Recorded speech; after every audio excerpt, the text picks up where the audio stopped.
Philadelphia has 3 times more poisoned children than Flint, Michigan. Philadelphia's children, however, are being poisoned by lead paint and lead paint dust in their homes. Bill number 180936 updates the law on lead certification in Philadelphia rental properties and addresses those rental properties built before 1978, where lead was still used across the United States. The current law, as passed by this City Council in December 2011 and enacted 2012, requires certification of properties built before 1978 with children 6 or under reside. That bill applied only to those properties where children 6 or under reside. After 5+ years of implementation, several challenges have been revealed, thus a revisit of the 2012 law. Fact, in 2018, over 6 years after implementation of the 2011 bill, 1,568 children were tested positive for lead in the city of Philadelphia, including 369 children with significantly elevated blood lead levels. Like my menu labeling bill, I wanted to know how this impacts us by councilmatic district. In the 4th councilmatic district where I live, 45% of all children have been appropriately screened for lead testing. The bad news, 1 in 9 children still in the 4th councilmatic district led by Councilman Jones suffer from lead poisoning. So today I move to amend Bill 180936, a copy of which was circulated to my colleagues. Today I'm introducing these amendments to the bill, which updates the current law on lead certification in rental properties. My staff and I sent a memorandum to all members of City Council that outlines the additional work we engaged in over the summer and subsequent to that July meeting. The amendment that I am introducing accomplishes a few objectives that have been brought to my attention both by the landlord community and that community which represents and is a voice for our children. The amendment extends the effective date of the ordinance, currently from July 1, 2020 to October 1, 2020. My staff and I believe that that's reasonable. Further, the transition period is also adjusted such that all rental units will be required to comply by April 1, 2022. That's 2.5 years later. Why? Because after speaking with the commissioners, with L&I and the health department, their IT system will be in full gear and able to capture all those rental units by April 1, 2022. So the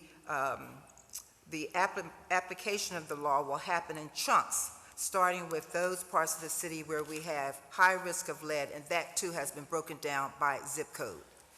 The amendment also adds additional protections for landlords if a tenant unreasonably denies access to the property for certification or remediation. Second, the amendment clarifies the system of compliance. The wrinkle I referred to in June spoke to the discovery that I learned that our health department and L&I needed time to get the IT component in gear. And so the amendment will enable the health department to request documented verification of lead certification. It will also require the health department to maintain a list of certified inspectors and remediators on their website. Finally, the amendment ensures protections for tenants. It forbids landlords from requiring tenants to pay directly for the cost of testing and remediation. The amendment protects tenants against unfair retaliation by landlord, which has been documented by our city's Human Relations Division. And the goal has always been never to create a two-tiered housing system. When developing these amendments, I have remained in close contact with all stakeholders who have watched and paid close attention to every move that we're making on this lead bill. Ultimately,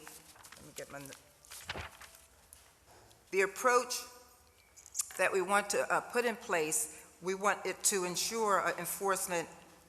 We want to ensure enforcement and not discrimination. Since circulating those amendments on Tuesday afternoon, Another offer has come to the attention of my staff and I, and we look at all offers if it's going to make it a better bill. It is a very reasonable ask. One of these stakeholders has spoken to why we should have recertification every 3 years. That's an important question that's been raised on why the need for recertification. Clarity. If we're going for lead-free, then you only have to remediate one time. If we want lead-free, if that is our standard.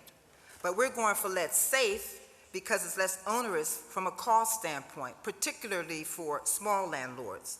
So when our goal is lead-safe, we need remediation every 1 year, or every 3 years like Baltimore, or every 5 years, which is the new offer. This amendment says that we will seek recertification every 4 years, which I think is reasonable given all of the information we have received from all sides. So with that, Mr. President, I move for adoption of the amendments. Thank you. It's been moved and properly second. All those in favor say aye. Aye. Those opposed, ayes have it. Bill number 180-936 has been amended. It will be placed on our second reading and final passage calendar at our next session of council.